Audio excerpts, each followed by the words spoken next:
হবে বন্ধু। পুরো বিকালটা বসেছিলাম খিদায়, পেটের মধ্যে করছিল। এদিকে মা কিস্তি খামারি মারছে, পালায় চলে গেছি বান্ধবীর বাড়ি, একটা বাড়ি সূর্যর আন্টির বাড়ি, ওনাকে বসেছিলাম। আমার খিদে, পেটে খিদে লাগছে।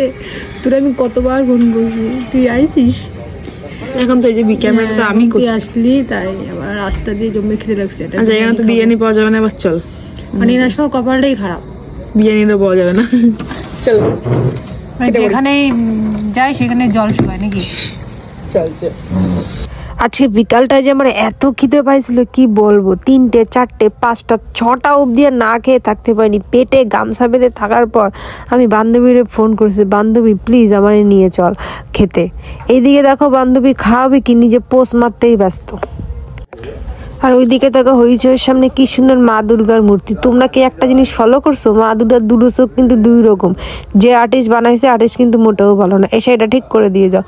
এই দেখো হইচই চলে এসে উপরে বিরিয়ানি খেতে, কিন্তু কি বলবো ঠাকুর ঠাকুর করে আমরা উপরে গেছে, এখন দেখি বিরিয়ানি নেই। কি যে দুঃখটা লাগতেছিল কি বলবো। তা তোমাদের সঙ্গে একটা কথা শেয়ার করি, দুঃখ পরের কথা, কিন্তু আমি পুরো বিকেলটা না খেয়ে কেন ছিলাম এটা কি তোমাদের মনে একবার ইচ্ছা করে নাই জানতি আমি কেন না খেয়েছিলাম? আজকে খাইছিলাম আমি দাওয়া খাইয়ে তো আর পেট ভরে না, তাই কি বলবো এদিক ওদিক ঘুরে বেড়াচ্ছি কোথায় একটু ভালো মন্দ খাবার পাওয়া যায়। তারপরে বান্ধবীর অনেকক্ষণ তেলাতেলি করার পরে বান্ধবী আমার নিয়ে বেড়াইছে, যাই হোক আমার উদ্ধার করছে। রেস্টুরেন্টটাতে বেশ দেখে মনে হচ্ছে ঝা চকচকে সুন্দর, বেশ ভালো, কিন্তু এখানে নাকি বিরিয়ানি নাই। এটা ভাবা যায়, এখানে মেইন কোর্স নাই, স্টার্টার ফাটার দেবো একটু ডিব্বি বানিয়ে থুয়ে দিয়েছে, কিন্তু মেইন কোর্স নাই। এদিকে যে কি খেতে লাগছে কি বলবো, আর কতক্ষণ চেপে রাখবো। মানে বলে না অভাগা যেদিকেই যায় সেদিকে জল শেখায়, আমার অবস্থা সেই। আমি পুরো চাতক পথির মতো না করে তাকাইছিলাম কখন এক থালা বিরিয়ানি আমার সামনে আসবে। তারপরে অন্য মন খারাপ করে আমি আর আমার বান্ধবী বেড়াই পড়ি সন্ধে।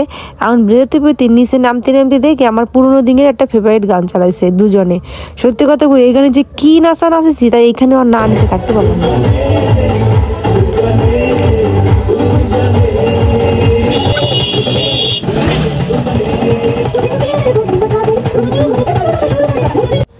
যাই হোক এখান থেকে নাচে টাচে আমরা দুজনে বেরোইছি। এইবার পাইছে আরো খিদে, যে একটু খিদে চাপা ছিল নাকি নাচার পরে আরো হালকা হয়ে গেছে, আরো পাইছে জম্মের খিদে। হায় রে ভগবান, আমার হিড়িকে উঠে নাচাটাই ভুল হয়ে গেছিল। এখন আমি কি করি, বন্ধুরে বসে বন্ধু জম্বের জোরে চালা, আমি তাতেই যাবে খিদে পাইছে। তারপর চলে গেছি আমরা প্ল্যাটফর্মে নিচে। এই দেখো 50 টাকার বিরিয়ানি।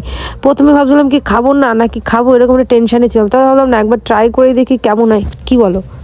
বিরিয়ানিটা নেওয়ার আগে মনে মনে ভাবতেছিলাম কি যে ভগবান আমি তো বিরিয়ানিটা নিচ্ছি, যদি না খাওয়া যায়, এমনিতে তো 3 দিন না খেয়ে রয়েছি, যাই হোক এক বিকাল না খেয়ে আছে, এবার যদি এই 50 টাকার বিরিয়ানি যদি আমি মুখে না তুলতে পারি তাহলে তো আমার পুরো দিনটাই মিথ্যা। এমনিতে তো আমি এক জায়গা দিয়ে ফিরে আইছি বিরিয়ানি না পেয়ে।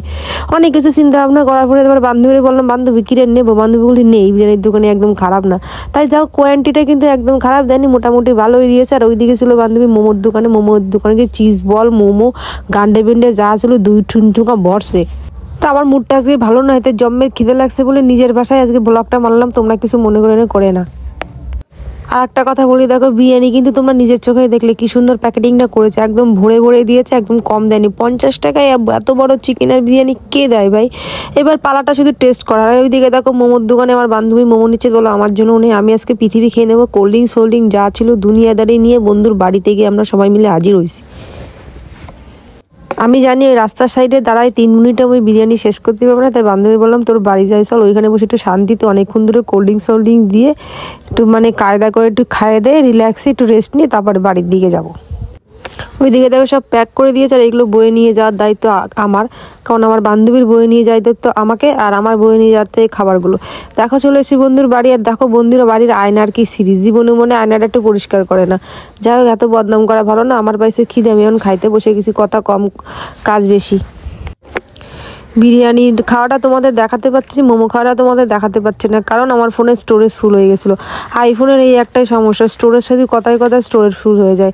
যাই হোক গন্ধটা শুকে বেশ ভালোই মনে হচ্ছিলো, তাই বলে আমার জপাজপ করে সেরে ফেলি খাওয়াটা, পরে গল্প করবো। তো বিরিয়ানিটা কিন্তু জাস্ট অসাধারণ ছিল, সঙ্গে মোমো স্যুপ আর কি চিকেন চিজ বল অসাধারণ ছিল। যা সেগুলো আমরা খেয়ে দিয়ে শান্তিতে আমি বাড়ির দিকে চলে এসেছি। তো আজকে ব্লগটা তোমাদের কেমন লাগলো প্লিজ আমাকে জানিও, ভালো লাগলে লাইক কমেন্ট শেয়ার করে সাবস্ক্রাইব করো।